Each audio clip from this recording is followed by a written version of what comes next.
recuerda el mensaje a 4 iglesias de 7, es decir, más adelantito habrá el mensaje para las otras 3, pero es importante que veamos algunas cosas en cuanto a temas de carácter teológico, de revelación, de algo que se le llama escatológico, que son acontecimientos futuros. Ya vimos el capítulo 1.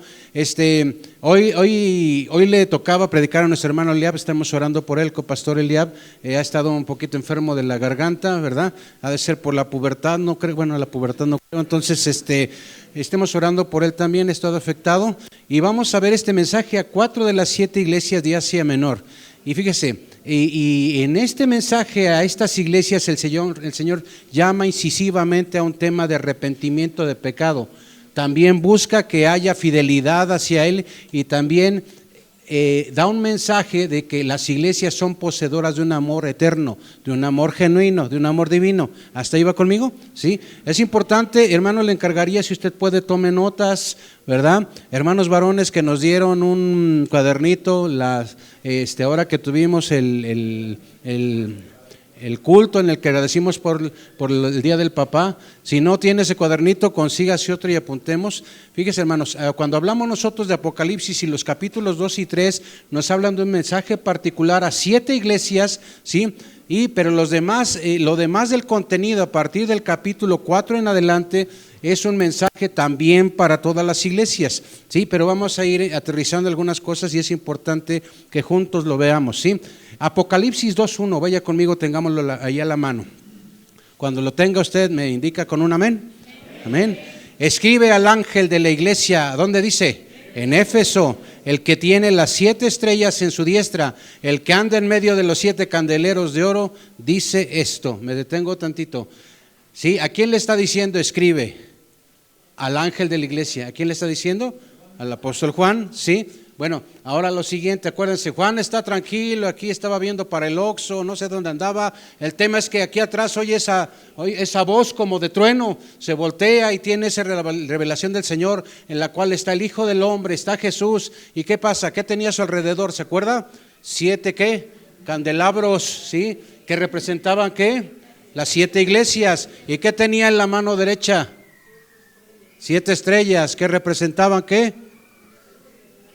Ni me acuerdo, pastor, porque ni lo anoté, ¿verdad? Hay dos explicaciones aquí, ¿sí? Una de ellas tiene que ver con un ángel para cada iglesia, la otra que la gran mayoría aborda, que tiene que ver con los líderes espirituales de liderazgo eclesiásticos de cada una de esas iglesias en cada una de esas 7 ciudades. ¿Hasta ahí va conmigo? Y dice, escribe el ángel al ángel de la iglesia en Éfeso. Ahí estarían diciendo la que más abordan los comentaristas y teólogos. Escribe al anciano, escribe al pastor de la iglesia en Éfeso. ¿Sí? ¿Hasta ahí va conmigo? Escribe lo siguiente: Jesucristo, el Hijo del Hombre, el que tiene la representación de cada líder en su mano derecha y el que anda en medio de las 7 iglesias en Asia. Eso es, si entendiéramos ese versículo un poquito más. Y fíjese, el mensaje dado a la iglesia de Éfeso tiene una siguiente particularidad. Éfeso significa ciudad deseable. Entonces, ¿qué significa Naucalpan? Ahí le voy, el lugar deseable sobre las 4 casas. No es cierto, hermanos. Ciudad deseable. Éfeso significa ciudad deseable. Era una ciudad, fíjese, hermano, bien particular. No era una ciudad costera como tal. Ya ve que la ciudad costera, Acapulco por ejemplo, es una ciudad costera. Éfeso estaba metida 5 kilómetros, pero tenía un río llamado Caister, otros le llaman Caistro, un río que se metía a esa distancia y llegaban los barcos y el comercio ahí a Éfeso, 5 kilómetros hacia adentro, y ya estaban en Éfeso. Entonces recuerde algo, esas 7 iglesias de las que hablamos en Apocalipsis son 7 iglesias que estaban todas en el tema de Asia y que tenían varias características de carácter comercial muy bueno. Prácticamente había idolatría en todas ellas, pero muy particular lo que estaba pasando en esos lugares. Fíjese, una ubicación privilegiada. Fue llamado por muchos, fíjese, Éfeso fue llamado por muchos la luz de Asia. Imagínense por qué. La luz de Asia, había harta luz, ¿verdad? Sí, porque en ella había comercio, tráfico, se pretende del bueno, de mercaderías. Era el centro también, Éfeso, de la diosa Artemisa para los griegos, así le llamaban. Era el centro también de la diosa Diana para los romanos. Cada quien le ponía su nombre y supuestamente era la misma, ¿no? Pero cada quien tenía lo suyo. Sus sacerdotisas, su gente que estaba ahí, se dedicaban, fíjese hermano, algo curioso, el templo de Diana o el templo que nosotros escuchamos aquí de Artemisa tenía ciertas actividades no deseables, porque acuérdese que nosotros somos gente que adora un solo Dios, que está en el cielo, en la tierra, debajo de la tierra, ahí está nuestro corazón, ¿verdad? Pero ellos tenían a esos dioses, sus sacerdotisas se dedicaban a la prostitución, pero el templo de Artemisa tenía 3 usos, hermano, fíjese, uno de ellos era para la prostitución con carácter, le voy a poner comillas, divino. La otra era usada para temas de carácter financiero, es decir, políticos y los religiosos de Cash, ahí era su Banamex, para que me explique. Y el tercer uso que se le daba a ese templo era para asilo político, hermanos. ¿Se acuerdan que había una ciudad de refugio para aquellos que mataban en el Antiguo Testamento? Un lugar de asilo político para aquel que había hecho algo, ahí le recibían y si alguien llegaba a quererse vengar, espérate, este es un lugar sagrado, no puedes aquí dañar. Entonces ese era el lugar de Éfeso. Fíjese, los efesios, dijo un filósofo llamado Heráclito acerca de Éfeso, dijo, los efesios son dignos únicamente de ser ahogados por tan terrible inmundicia. Así lo conceptuaba él. Y en Éfeso estuvo Pablo, estuvo su pupilo Timoteo, estuvo Tíquico. Oí por alguien que dijo Tiquico, y no nos pongamos a pelearnos donde acentuó, pero estaba Tíquico y estaba también el apóstol Juan.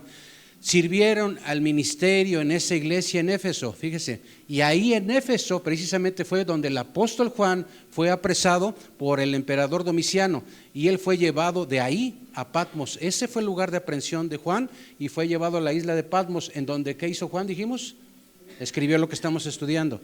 No lo sacó de su manga, se lo dio al Señor, ¿sí? Apocalipsis 2:2, vamos ahí, rapidito para que nos dé tiempo. Voy a pedirle un favor, si me ayudan todos, vamos a leerlo juntos. Apocalipsis 2:2 dice: yo conozco tus obras y tu arduo trabajo y tu paciencia, y que no puedes soportar a los malos, y has probado a los que dicen ser apóstoles y no lo son, y los has hallado mentirosos. ¿Sí? Para la iglesia de Éfeso, en este lugar, el Señor le está diciendo: yo sé de tu esfuerzo, sé que has trabajado arduamente, sé que has sido paciente. Eso le está diciendo. Para uno que nos dijera el Señor: oye, yo sé que le estás echando ganas, ¿cómo nos sentiríamos? Oh, Señor, pues gracias al hermano Enrique, gracias al hermano Chucho, estamos.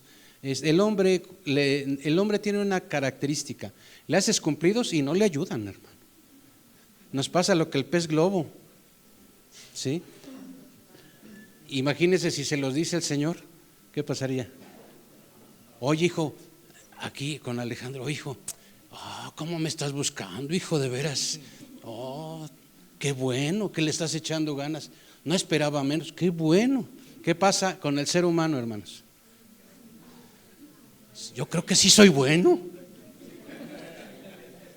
Yo creo que sí la armo, ¿sí o no? El ser humano es así. Fíjese, el Señor le dijo: sé de tu esfuerzo, sé de tu arduo esfuerzo, sé de tu paciencia. Había algo en la iglesia de Éfeso que se llama discernimiento espiritual. ¿Qué es eso? Espiritualmente hay entendimiento, hay comprensión, se ve algo que de primera mano no se ve, ¿sí? De tal forma que la iglesia de Éfeso, hablo de un tema en su conjunto, aprendió a evaluar, aprendió a ver, a discernir cuando había necesidades, situaciones, y diferenciar entre lo bueno, lo malo, toma de decisiones. ¿Hasta ahí va conmigo? ¿Sí? Bueno, y nos vamos al 3 y dice: y has sufrido y has tenido paciencia y has trabajado arduamente por amor de mi nombre. ¿Y qué dice ahí? A mí me encantaría que el Señor a mí me dijera todo eso, pero pues no, pero la iglesia de Éfeso le pasaba, ¿sí? Fíjese, ya Éfeso ya tenía, la iglesia ya llevaba para esto 40 años en actividad, hermano. Imagínese usted, ya 40, casi menos que nosotros, ¿verdad? Sí, por unos 6 años y tantito. y ya llevaba ese tiempo de haber sido fundada. Dice aquí que había sido fiel a la palabra, había padecido dificultades, había padecido persecución, y ahí estaba, sí, se le estaba reconociendo entre tantas cosas. A veces el tema no es que haya caído, el tema es la perseverancia a pesar de las caídas. Y si yo me voy al versículo 4 y el versículo 5, ahí viene el asunto. Pero tengo contra ti que has dejado tu primer amor. ¿Qué pasa cuando entendiéramos un poquito más aterrizado que el Señor diga, oye, tengo algo contra ti? ¿Cómo? Primero, a veces yo lo digo, a veces aquí siento que es como cuando te ponen la inyección. ¿Qué pasa? Te sobo, ándale. Y de repente, como me inyecta mi hermana, santo Dios. Dice mi esposa que se inyecta bien, bueno. No sé si sea porque yo soy su hermano, pero el tema primero está la sobadita y luego ándale. Pero tengo contra ti que has dejado tu primer amor. Recuerda, por tanto, fíjese hermano, recuerda por tanto de dónde has caído y arrepiéntete y haz las primeras obras. Pues si no,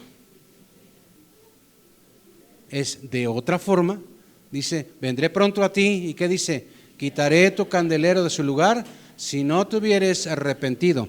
Yo he visto y escuchado, leído este versículo en aplicaciones muchas, unas de carácter personal, unas de carácter general, pero vamos a ver de qué está hablando cuando dice, tengo contra ti que has dejado tu primer amor. ¿Qué es dejar el primer amor, hermano?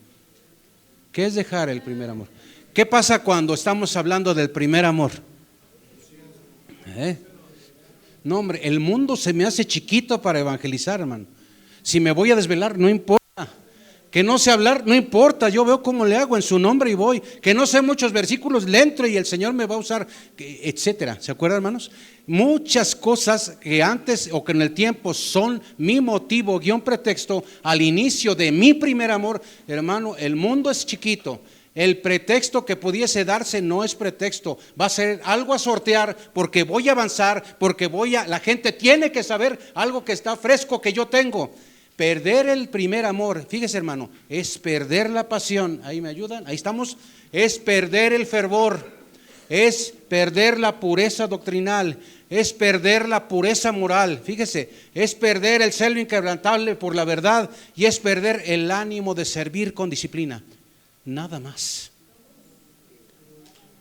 O sea que cuando estamos en el primer amor podemos tener pasión, fervor, estar en la doctrina y ver que la cosa esté bien, estar buscando la pureza moral, estar en un celo de las cosas del Señor, que se busque de estar en la verdad y decir la verdad, y estamos en la disposición de servir. Y hay una palabra que se llama ortodoxia, y es cuando se enfría, algunos dicen el primer amor es cuando se enfría la ortodoxia. ¿Qué es la ortodoxia? Es cuando hablamos de los conceptos bíblicos, los dogmas bíblicos, la enseñanza bíblica que para mí se hace carne en mi corazón, que la tomo en mi vida por fe en mi corazón y la tomo en práctica cada día, sigo adelante. Entonces, fíjese, perder el primer amor es tener conocimiento, tener principios bíblicos, tener dogmas bíblicos, pero sin amor. ¿Y eso sirve o no sirve? Si yo hablase lenguas angelicales, si diera mi cuerpo para ser quemado, si vendiera mis posesiones, pero no tengo amor, eso no me sirve para nada. Es estar incompleto. Y aquí definitivamente, con toda justificación, Dios va a estar en contra de mí. Y ahí ya no recomiendo ni para usted ni para mí que Dios esté en contra de nosotros. Amén. ¿Hasta ahí va conmigo? Dice entonces, recuerda dónde estabas antes. Y dice, arrepiéntete, vuelve a hacer lo mismo que al principio. Y eso se llama en la Biblia primeras obras. Vuelve a donde estabas. Si no, dice, quitaré el candelero de su lugar. Cuando habla de quitar el candelero de su lugar, es de base la visión que tiene Juan y de esos 7 candeleros. Entonces, ¿a quién le está diciendo esto, hermanos? ¿A quién?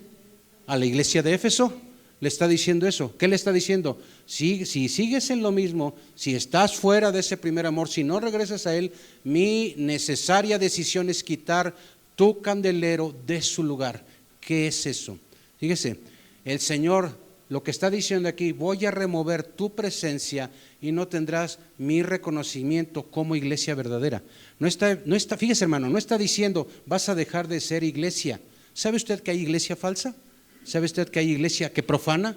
¿Sabe usted que hay iglesia que aparentemente es pero no es?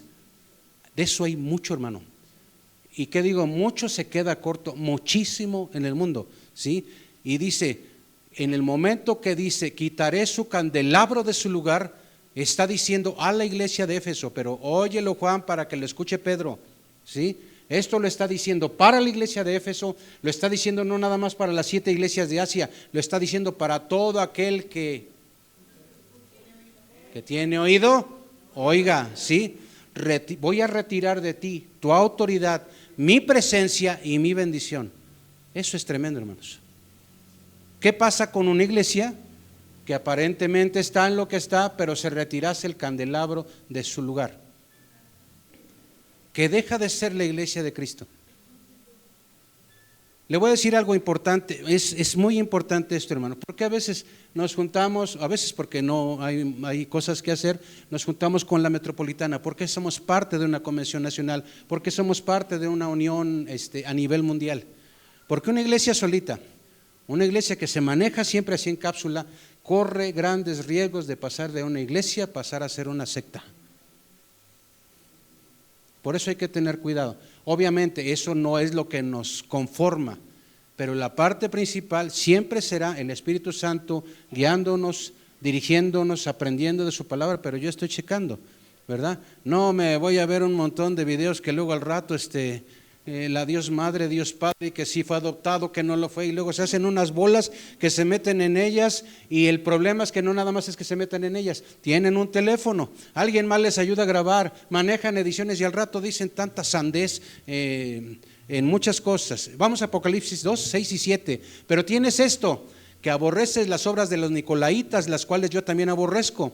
El que tiene oído, oiga lo que el Espíritu dice a las iglesias. Recuerde esto, siempre que hable de esto, dice Éfeso, dice las otras 6 iglesias, y es para todas las iglesias. Al que venciere, le daré a comer del árbol de la vida, el cual está en medio del paraíso de Dios. Fíjese, tienes tú a tu favor, a pesar de que has dejado el primer amor y que ya te dije que te arrepientas y vuelvas a mí, pero ¿sabes qué? Hay un punto a favor contigo, que estás en contra de los nicolaitas. Esos nicolaitas, cuando tú lo buscas en la Biblia, no vas a encontrar. ¿Sí? Y se maneja que era un grupo de carácter herético.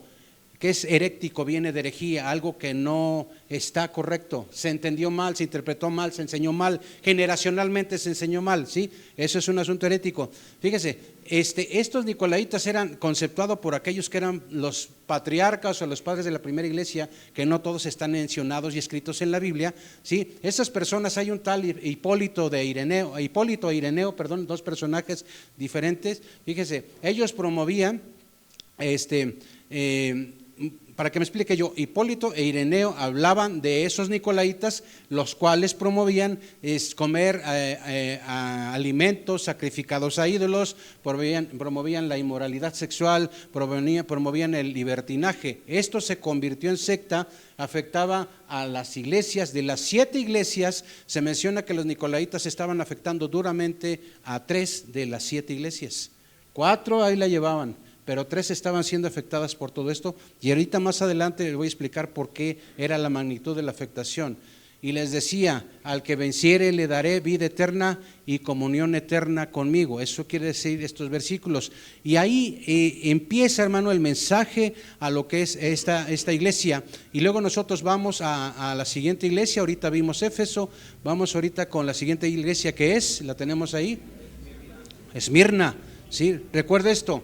Éfeso está 5 kilómetros adentro, hay un río y conecta, y es un soporte fuerte de carácter comercial. Es una de las primeras en importancia comercialmente hablando. Luego está Esmirna. Vamos a Apocalipsis 2:8 y dice, y escribe al ángel de la iglesia en Esmirna, el primero y el postrero, el que estuvo muerto y vivió, dice esto. Entonces, ¿de quién habla ahí? Jesús, ¿sí? el primero y el postrero, el que estuvo muerto y vivió, dice esto. Dice, escribe al anciano pastor de la iglesia en Esmirna. Eso está lo que comentan.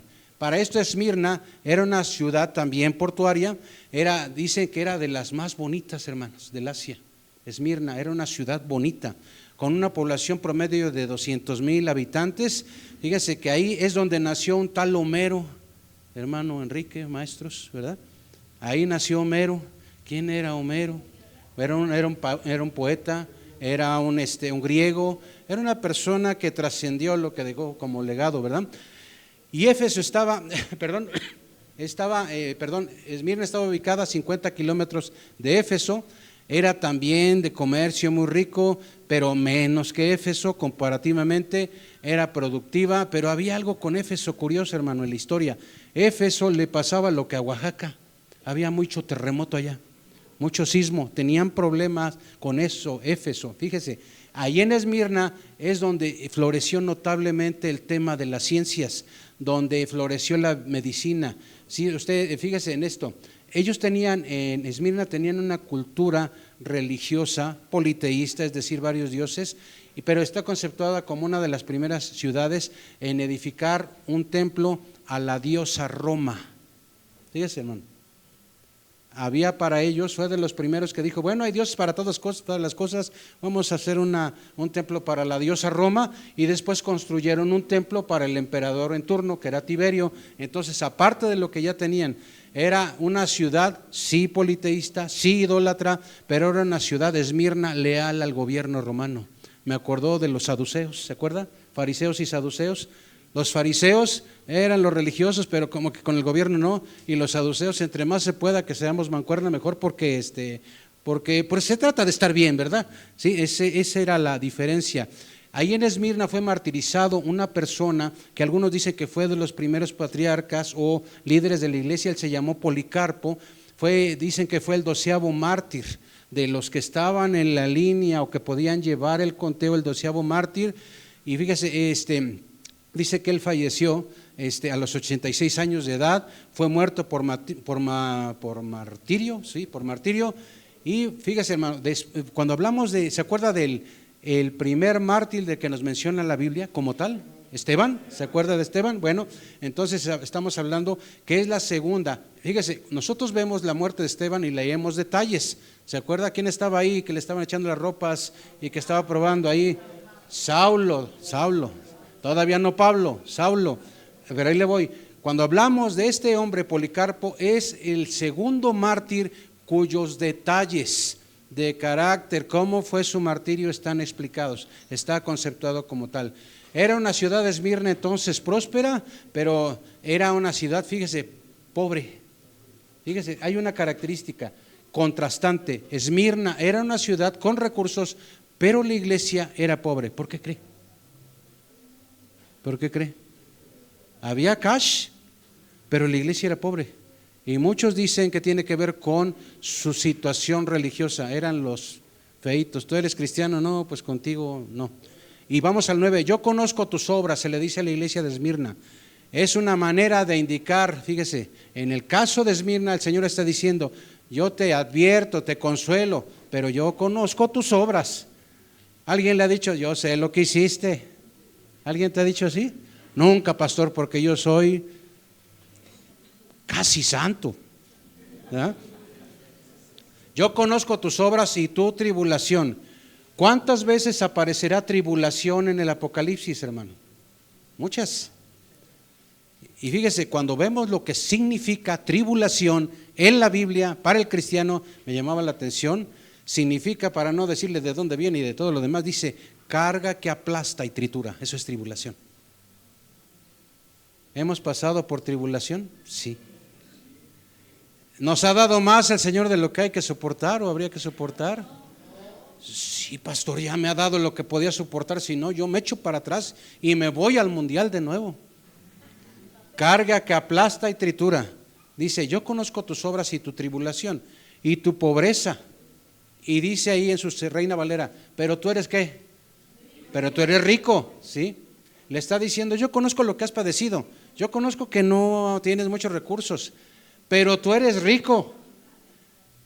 ¿Y nosotros qué somos, hermano? ¿Pobres o ricos? Bien ricos.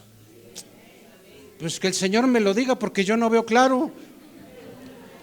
El que está en Cristo, hermano, no es rico, es muy rico. Es muy rico. Nuestro papá, ¿quién es? Señor creador de los cielos y de la tierra, el que es dueño de todas las cosas. ¿Somos ricos o no? ¿Qué cree? Luego no se la creemos.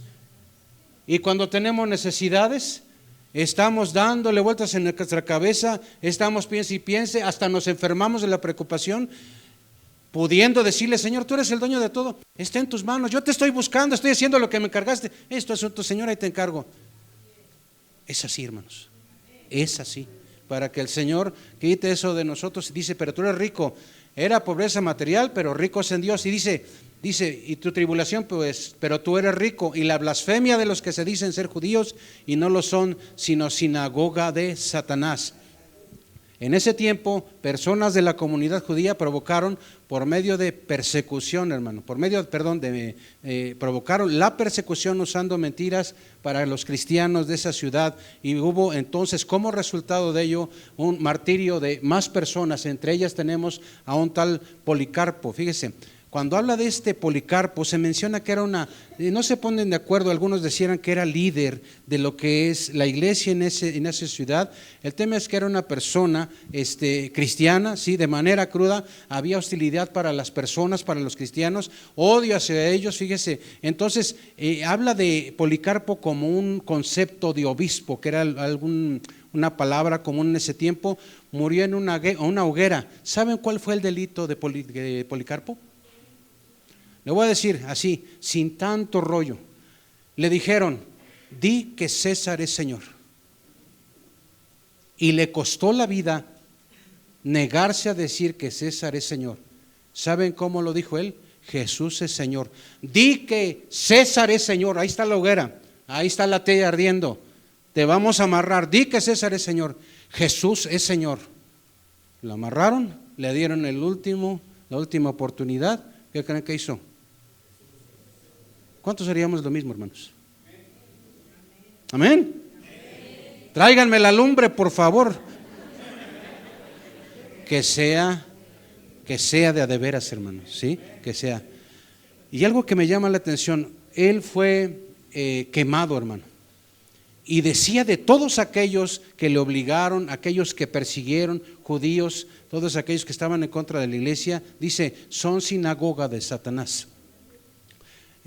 Fíjense, hablando de los judíos, se llamaban asamblea, se llamaban sinagoga, ¿sí? Había esa sinagoga para adorar al Señor, había sinagoga para los fieles, pero aquellos que estaban en contra de la enseñanza de Jesucristo son llamados sinagoga de Satanás. Fíjense, ¿por qué razón se le llamaba sinagoga de Satanás? No porque tuvieran un mensaje, un emblema, un ídolo ahí todo negro, chueco, de cuernos, con cola, no. Por dos razones. Una, se oponían al mensaje de la salvación de Jesucristo, y número dos, se oponían al cuerpo de Cristo, que es su iglesia, por todos los medios posibles. Entonces se quedó de parte del mensaje de Dios, que eran la sinagoga de Satanás. Eso no es cualquier cosa. 2:10 de Apocalipsis: no temas en nada lo que vas a padecer. Esto está conceptuado como una orden del Señor para la iglesia. No temas, es decir, es una orden absoluta ante un sufrimiento inminente, ¿sí? ¿Sabes qué? No tengas temor, pero va a llegar esto. Entonces hazme caso. He aquí, el diablo echará a algunos de vosotros en la cárcel. ¿Para qué? Para que seáis probados, y tendréis tribulación por 10 días.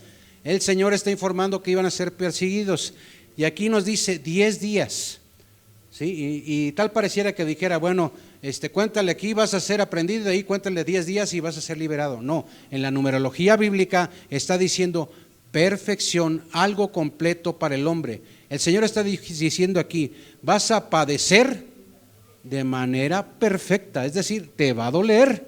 No quería decir 10 días, hermano, como tal. Está hablando de te va a doler, y te va a doler bastante.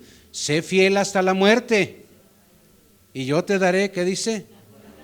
Te daré la corona de la vida. Y estaba yo ahí hurgando en varias cosas, hermano, llamaba mi atención algo. Para vivir, escucha, hermano, para vivir hay que morir. Y la contraparte, para morir hay que vivir. ¿Qué significa esto? Si de acuerdo a lo que dice la palabra, ¿sí?, para vivir, es decir, para que mi Señor me tenga aprobado, para que vaya a su presencia, para que el Señor cumpla todo lo que tiene para mí, yo tengo que morir. Y cuando habla de que yo tengo que morir, tengo que dejar todas las cosas que sé que son mi carnota, que sé que están en oposición a lo que el Señor quiere, que va en contra de su voluntad, tengo que morir cada día eso. Pero si yo al revés decido vivir cada día para eso, al final de cuentas voy a morir. Y dice aquí, sé fiel hasta la muerte. No sé fiel el domingo, no sé fiel en días de actividad, aniversario, tardeada, evento, de lo que quieras. Dice, sé fiel hasta la muerte. Y alguna ocasión yo intentando razonar y entender esto, el Señor no me está diciendo ser relativo, me maneja una palabra, se llama ser absoluto. Todos los días, todos los días. El creyente tiene una carrera, el Señor pide de mi fidelidad, espera de mi confianza, y fíjese, hasta el momento de la muerte yo voy a recibir un galardón. ¿Cómo va a ser su galardón? ¿Algún día, alguna ocasión ha pensado? ¿Sabe usted? Mi esposa y yo nos vamos a encontrar en el cielo, ¿está de acuerdo? Y si no, pues ahí le informo, ¿verdad? ¿Quién se vaya primero? ¿Quién sabe? Yo a veces he pensado, a ver, vente esposa por acá. Si nos van a dar un galardón de acuerdo a la proporción de la masa, el mío va a estar más grande, ¿verdad? Si nos van a dar un galardón de acuerdo a ser espiritual y todo eso, pues a ella se lo van a dar más grande, ¿verdad? Si nos van a dar, fíjese, y a veces yo he pensado, ¿qué nos irán de dar de galardón? Bueno, nos dice las calles de oro, una corona, ¿verdad? Y vamos a estar allá en el cielo y las moradas, y va a preparar todo eso. ¿Cómo va a ser mi morada? Y a veces me he pensado, ¿irá a hacerme, y la hermana Betty con su morada, irá a hacerme una visita? No conyugal, hermanos. ¿Irá a visitarme? ¿Cómo la ven? Pues no, sí, se va a acordar de mí, ¿cómo no? Pero no con todos los detalles finos. Sí, hay que leer la Biblia, ¿verdad, hermanos? Sí, pero a veces yo he pensado, ¿cómo será el tema de esos galardones? Y he llegado a una conclusión, no es que no sean hermosos, no es que no sean buenos, no es que no sean valiosos, ¿verdad? Pero con el hecho, híjole, me acuerdo de estos coros que luego que cantamos, con llegar a mirarle cara a cara y perderme, dijo el compositor, como un niño en su mirada. Y que pase mucho tiempo y que nadie diga nada. Yo soy bien hablador, hermanos, pero ese día me voy a quedar mudo. Alguien va a decir, qué bueno, pastor. Imagínese, hermano, esas iglesias, la iglesia de Cristo ese día va a ser una grande bendición para todos los que buscamos al Señor con nuestro corazón. Y algo me llama la atención de Esmirna. Esmirna y otra llamada Filadelfia que no abordamos ahorita, son las dos únicas iglesias que no fueron reprendidas en el tema del mensaje hacia ellos. Apocalipsis 2:11 dice, el que tiene oído, oiga lo que el Espíritu dice a las iglesias, es decir, para Éfeso, para Esmirna, las otras 5 y para todas las demás. Dice, el que venciere no sufrirá daño, ¿qué? De la segunda muerte, ¿sí? No sufrirán la separación de Dios, que es la muerte espiritual, que es la muerte eterna. Hasta ahí va conmigo. Si nos pusiéramos a abordar todo, hermanos, no acabamos. Mensaje a la iglesia de Pérgamo. ¿Vamos conmigo? ¿Van conmigo? Tercera iglesia, Pérgamo. Fíjense, era una ciudad antigua, Pérgamo, y próspera, menos que Éfeso. Éfeso sigue siendo la ciudad más próspera. ¿Hasta ahí va conmigo? ¿Sí? Y fíjense, y Pérgamo tenía particularidades. Pérgamo era, hagan de cuenta, como la biblioteca nacional de las ciudades del sector Asia. Tenía un estimado de 200,000 pergaminos. ¿Cómo estaba entonces Pérgamo? Fíjense, ahí le voy. Éfeso, ciudad casi costera por 5 kilómetros. Esmirna, a más distancia, menos importante que Éfeso. Vamos a Pérgamo, y Pérgamo no está en costa, no está cerca de la costa. Pérgamo está a 300 metros de alto, está sobre una planicie, sobre un cerro. Ahí está fundado Pérgamo. Y tenía una de las mejores bibliotecas de Asia en ese tiempo, ¿sí? Hasta iba conmigo. Cuando hablamos de pergaminos, es decir, ellos tenían un montón de cuero. ¿sí? Porque los pergaminos, estamos hablando de material para hacer escritura con tintas, algunas eran, bueno, sería bordar mucho, pero eran escritos ahí, todo eso se guardaba y ahí se tenía. Fíjese, decían los extranjeros que la visitaban, parece una ciudad real. Pérgamo era también una ciudad bonita, era un lugar donde desgraciadamente se adoraba al emperador romano, Augusto. Y usted ha visto, paréntesis, el símbolo que hay. ¿Quién es aquí médico, doctor en medicina? ¿Alguien? ¿Sí? ¿Cuál es el símbolo? Una serpiente, ¿sí? Bueno, porque algunos lo han tomado hasta estas fechas para tal como una simbología, un emblema de la serpiente.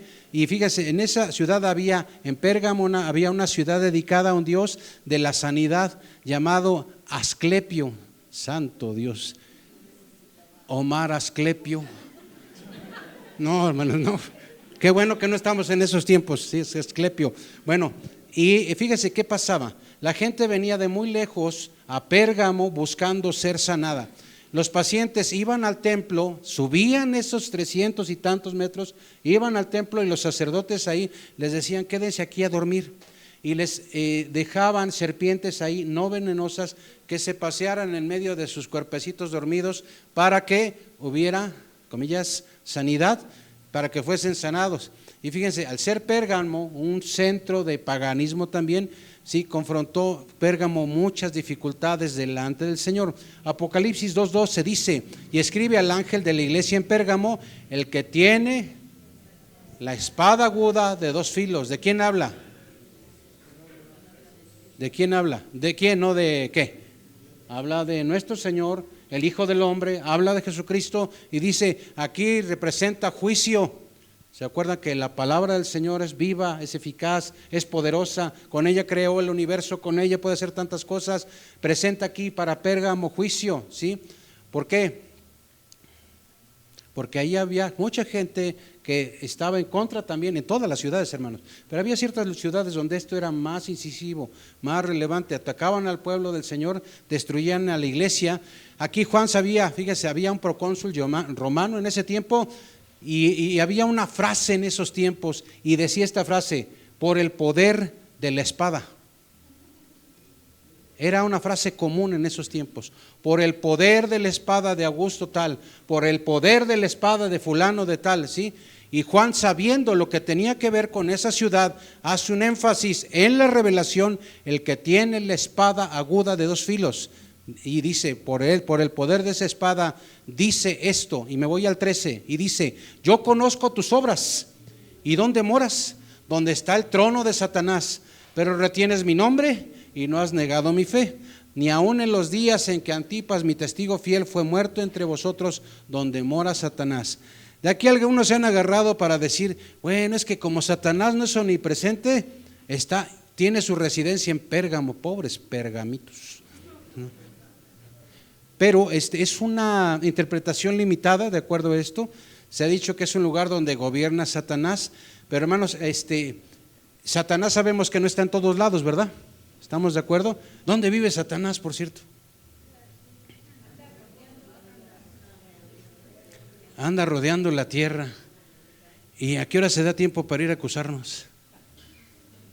¿Sí? Estamos muy preocupados por ver dónde vive ni amigo es, ¿verdad?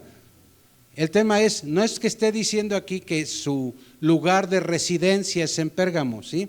Está hablando del accionar de Satanás efervescentemente en ese lugar. ¿Sí está conmigo? ¿Hasta ahí va conmigo? ¿Sí? Es un ambiente de pecado, de confusión, ¿sí? Y habla aquí de esa iglesia de Pérgamo. Estaba en medio de actividad poderosa, de idolatría, de dioses falsos en ese lugar. Fíjese, y en ese ambiente se mantuvo firme la confesión en el nombre de nuestro Señor, y a pesar de eso, la gente, por ayuda del Señor, no perdía la fe. Ahí en Pérgamo, hermanos, ahí había uno de los otros mártires mencionados en la historia. Se llamó Antipas, mi testigo fiel. Aquí nos va a aparecer Antipas. Si me ayudan con Antipas, ahí está, Antipas. Él se menciona que fue una persona también de los líderes de la iglesia en ese tiempo, en la iglesia local, y dice que fue quemado hasta morir dentro de un becerro de bronce ardiendo. ¿Qué tenía de particular esa muerte tortuosa, dolorosa? ¿Sí? Fíjense hermanos, ustedes saben, estábamos platicando ayer que estábamos en una actividad, luego le doy detalles, pero el tema es que estábamos hablando del asunto de la transmisión del calor por el cobre, y que el cobre es un buen conductor de electricidad, hemos oído eso, ¿no? Pero hablando de esto era un toro de bronce y tenía ese detalle, su calor tenía la particularidad, hermano, de que subía más despacio que el cobre. Tenía el bronce aleación de cobre. A la hora de meter la lumbre en ese toro ardiendo, que lo metían y le cerraban, algunos de estos toros tenían una mirilla para que se oyera el sufrimiento, y había gente que la ponían ahí a escuchar porque también les iba a tocar. Era un asunto muy feo, pues, para que me explique yo, y la persona se quemaba viva adentro. Antipas, fíjese, ¿qué dice aquí la Biblia? Dice en el versículo 13, ni aun en los días en que Antipas, mi testigo fiel, fue muerto entre vosotros, donde mora Satanás. Entonces se dice que la muerte de Antipas fue de esa manera, sí, murió dentro de este becerro, y es cuando, fíjese, es cuando se dice a nivel global, muchos, que fue cuando se desarrolló más el entendimiento y la palabra mártir. Sabemos de Esteban, sabemos de más, pero es cuando se entendió más de lo que se trataba. ¿Qué significa ser mártir por el Evangelio? Es decir, mártir por Jesucristo. No nada más es que, oye hermano, a ver, vamos a dar un ejemplo, vente para acá, mi hermano, te agarré ahí con toda la biblioteca, sí. A ver, ¿quién más? ¿Alguien que esté chamacón también? Miguel, vente. Yo me estoy ganando un gansito a pulso, ¿verdad? Sí, los dos están aquí, a ver, pase para acá. Los dos aman al Señor con todo su corazón. ¿Sí están conmigo? Los dos aman al Señor con todo su corazón y están en lugares donde los van a matar porque dijeron, sigue a Cristo y sale. Y deciden que a él con un balazo y a él lo van a poner en la hoguera y leña verde, es decir, va a tardar el asunto. Los dos, ¿qué? Los dos murieron, ¿por qué? Los dos son mártires, ¿no? ¿Sí? Es un ejemplo ejemplificando, por favor, ¿sí? ¿Sí? Pero él fue con un balazo y él con la hoguera y tardó el asunto. ¿Los dos qué son? Mártires. Pero ¿por qué creen? Entre las características que le llama que era la casa de Satanás es que disfrutaban el tema de ver, entre más tardado fuese su sufrimiento, mejor. Entre más se tardara eso, entre más le doliera, entre más aullara de dolor, era mejor. ¿Sí? Gracias, hermanos. Dios los libre de cualquier cosa, cualquier daño, incluyendo el de la mujer. No, que tampoco pase eso. Sí. Sí. Apocalipsis 2:14 dice, pero tengo unas pocas cosas contra ti, que tienes ahí a los que retienen la doctrina de Balaam, que enseñaba a Balac a poner tropiezo ante los hijos de Israel, a comer de cosas sacrificadas a los ídolos y a comer fornicación.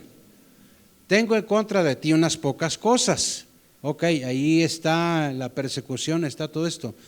Tienes a gente que practica la doctrina de Balaam. ¿Qué es eso de la doctrina de Balaam? Para no irnos mucho, era perversión de la enseñanza profética o enseñanza veraz de la palabra. Era la otra, maldecir al pueblo de Dios. Ese era el resumen de la enseñanza de Balaam. La otra era buscar seducción o buscar conexión para que las mujeres que no eran de la nación de Israel se metieran en unión, matrimonio, como le quieran llamar, con el pueblo de Israel, ¿sí? Y manejaban entonces, promovían la fornicación y promovían la idolatría. Seguimos con más, promovían comer cosas inmundas y la otra. El tema de fornicar era en muchos sentidos, y cuando habla de la doctrina de Balaam, sí, está hablando de todas esas cosas en las que dice, tengo unas pocas cosas contra ti, es decir, le estás haciendo caso a esta doctrina, etcétera. Y me voy al 15, y también tienes a los que retienen la doctrina de los nicolaitas, la que yo aborrezco. Cuando se va uno a hurgar, a checar ahí, nicolaita significa el que conquista al pueblo. ¿Se acuerda usted cuando vamos a Hechos? Vaya conmigo a Hechos, deje tantito ahí Apocalipsis y vamos a Hechos 6:5 y búsquelo de rápido, cuando lo tenga me indica, por favor. Hechos 6:5, ¿hasta ahí va conmigo? Y dice Hechos 6:5, Agradó la propuesta a toda la multitud. Acuérdense de los apóstoles, híjole, es que estamos aquí, no podemos con todo, vamos a escoger hombres fieles y que estén al tanto y a las mesas para que nosotros nos dediquemos a predicar. Y agradó la propuesta a toda la multitud y eligieron a Esteban, varón lleno de fe y del Espíritu Santo, a Felipe, a Prócoro, a Nicanor, a Timón, a Pármenas y a Nicolás, prosélito de Antioquía. Cuando dice prosélito, está queriendo decir una persona que no era judío, pero se hizo creyente, hasta se circuncidó. El tema es que creyó y está con nosotros. Pero se maneja que ese tal Nicolás, algunos comentan que ese Nicolás se echó para atrás. De ahí dicen algunos que viene el tema de los nicolaitas, se echó para atrás y se hizo apóstata. Un apóstata, su característica entre muchas, niega la fe en la cual creyó. Negó la fe en la cual creyó y fíjese, le conduciría esto a conductas morales perversas. Hay una persona, un personaje en la historia llamado Clemente de Alejandría. ¿Alguien se llama Clemente aquí? ¿No, verdad? Dice, sí, fíjese, dijo él de los nicolaitas, se abandonaron al placer como chivos, dedicados por completo a su autocomplacencia. Por tanto, el 16, por tanto arrepiéntete, pues si no, vendré a ti pronto y pelearé contra ellos con la espada de mi boca. Y cuando habla de espada, fíjese, aquí se menciona incisivo el tema de espada. Y se menciona, no es un asunto fortuito, Balán murió a espada. ¿Sí? ¿Hasta ahí? ¿Va conmigo? A esa iglesia se le llama la congregación para que se arrepintiera y se le llama a que no siga a esos herejes, porque esto iba a ser en perdición para ellos, para esa iglesia de Pérgamo, y esto afectaría en muchos sentidos. Y en el 17, el que tiene oído, oiga lo que el Espíritu dice a las iglesias. Al que venciere, ¿qué? Daré a comer del maná escondido. Ahí tantito, este maná escondido es el pan llamado espiritual, el pan verdadero, y ese pan se llama Jesucristo. ¿Sí? Dice, al que venciere, ¿qué dice? Le daré a comer del maná escondido. ¿Se acuerda de la samaritana que le ofrecieron a ella? Del agua viva. ¿Y Jesucristo qué es? ¿Es el pan? Es el pan de vida. ¿Y es qué? ¿Es el vino? ¿Sí? ¿Es el agua viva? Sí, se le ofreció. Y dice, y le daré una piedrecita blanca. Y en la piedrecita escrita un nombre nuevo. Un paréntesis, hay un vehículo que estorba, terminación 6886 PCG. No sé color, no sé marca, pero si alguien tiene un vehículo así, y si es un Lamborghini urge que lo quiten, ¿verdad? PCG 6886.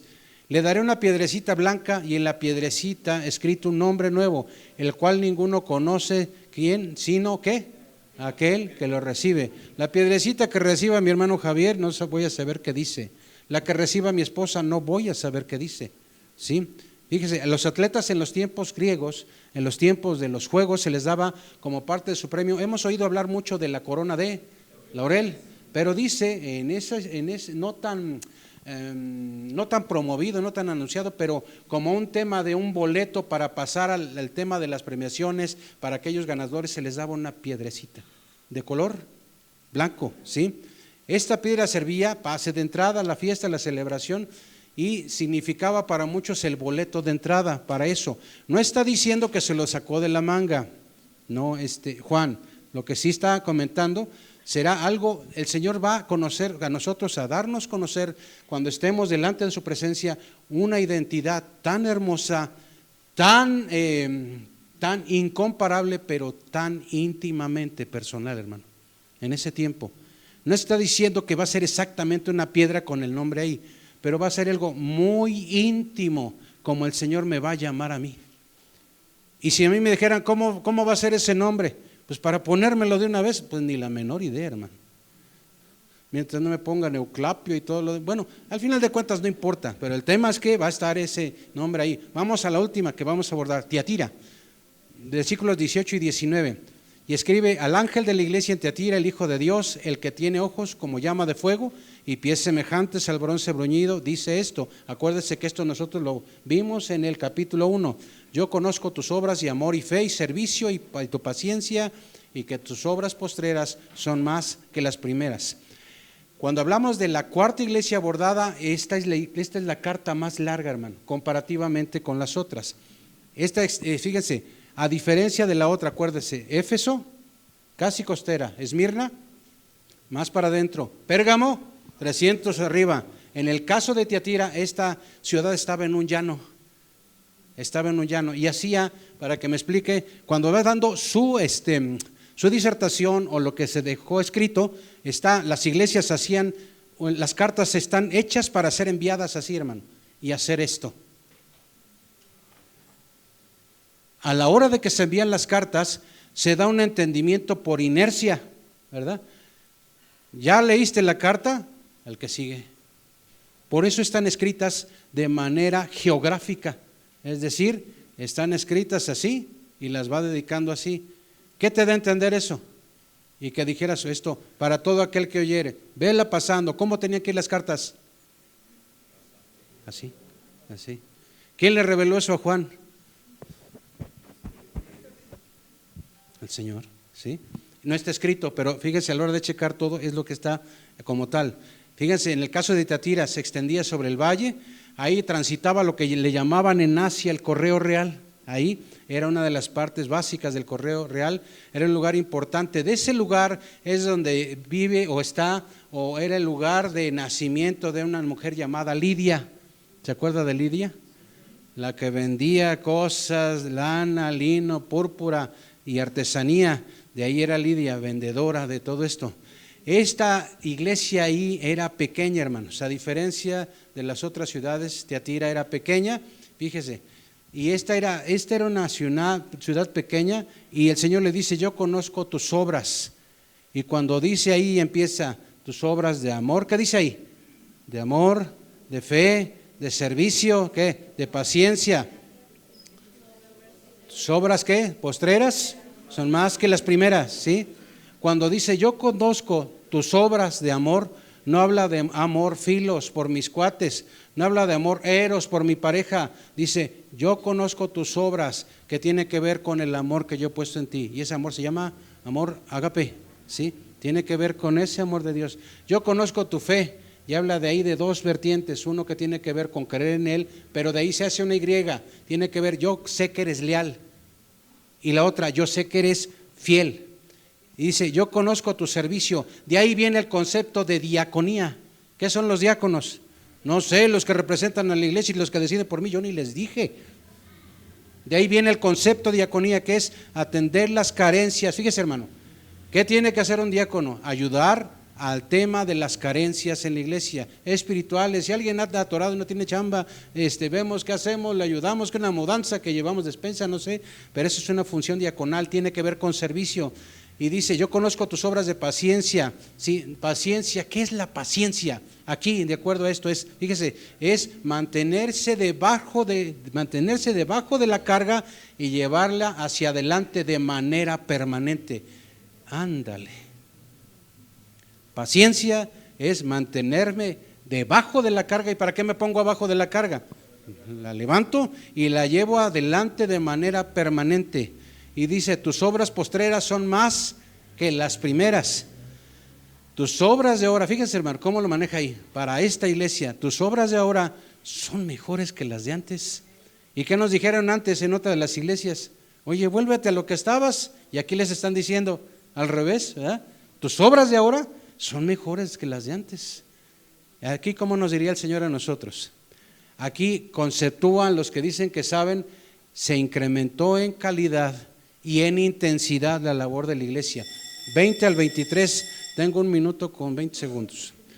Pero tengo unas pocas cosas contra ti, que toleras que esa mujer Jezabel, cuando habla de esa mujer Jezabel, no es que se llamara, sí había una mujer, pero no se llamaba Jezabel. Es como decir, alguien que es muy fuerte, ese Sansón que vive ahí en tu zona. No es que se llame Sansón, es una persona fuerte. Cuando habla de Jezabel aquí, habla de una persona que tenía un corazón de diablo, ¿sí? Fíjense, no era el nombre real de la persona, ¿sí? Porque ese nombre era un nombre fenicio y no del lugar que era Asia Menor, ¿sí? Entonces no era que se llamara así. Que se dice profetiza, ella se autopuso, como a estas fechas los apóstoles se ponen el membrete de apóstol, querubín y todo lo demás, dice, se autonombró así. tenía influencia en la sociedad. Enseña, fíjense, seduzca a mis siervos a fornicar y a comer cosas sacrificadas a los ídolos, es decir, engatusó, engañó hasta los mismos creyentes para pecar, y le ha dado tiempo para que se arrepienta. ¿Qué dice? Pero no quiere arrepentirse de su fornicación. Ha sido reprendida y no ha entendido. Y dice el 22, vaya conmigo, dice, viene, he aquí, yo la arrojo en cama. Esto en la Biblia se le llama, yo aplico juicio sobre esta mujer. Y cuando dice, yo la arrojo en cama, cuando nosotros leemos y si vemos aquí lo que significa, sobre la misma cama que pecaste, en esa te voy a postrar.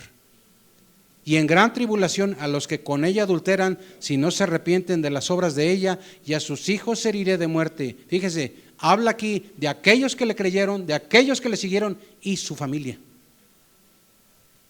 Y todas las iglesias sabrán que yo soy el que escudriña la mente y el corazón, y os daré a cada uno según vuestras obras. Y cerramos con estos versículos, los leímos de Filo, pero a vosotros y a los demás que están en Tiatira, a cuantos no tienen esa doctrina y no han conocido lo que ellos llaman las profundidades de Satanás, ¿sí?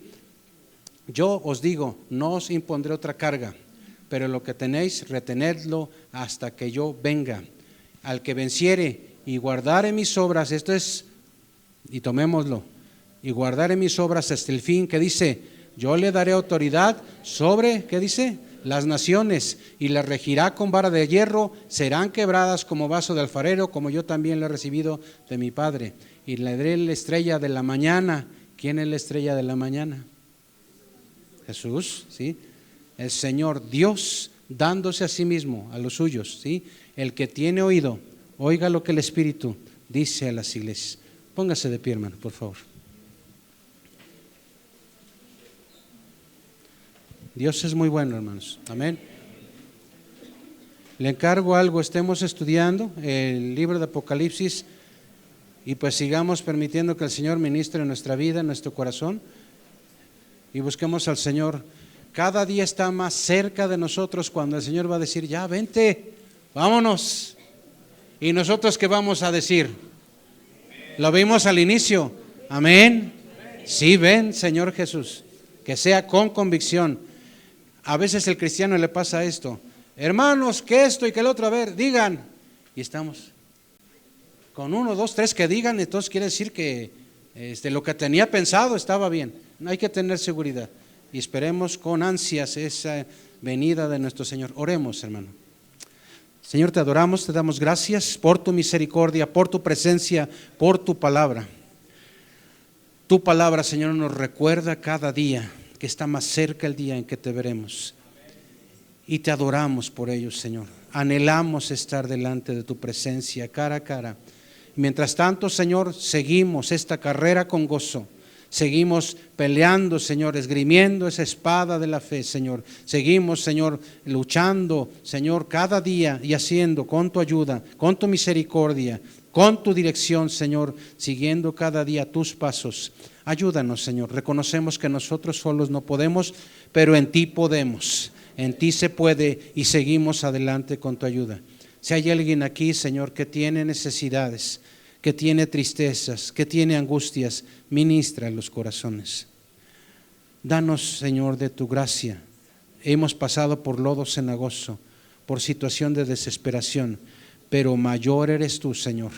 Y nos guiarás, dice tu palabra, incluso aún más allá de la muerte. Lo creemos, te damos gracias. Señor, te rogamos, ahí mis hermanos, hay quienes van ya a casa, guárdales, sigue con nosotros, Señor, y mis hermanos, que continuaremos en un tiempo más de adoración a ti, que tu grande amor, la gracia salvadora de nuestro Señor Jesucristo y la bendición de tu santo, de tu bendito Espíritu, sea con todo aposento alto, y el pueblo de Dios dice, amén. Démosle una ofrenda de palmas al Señor. Somos despedidos.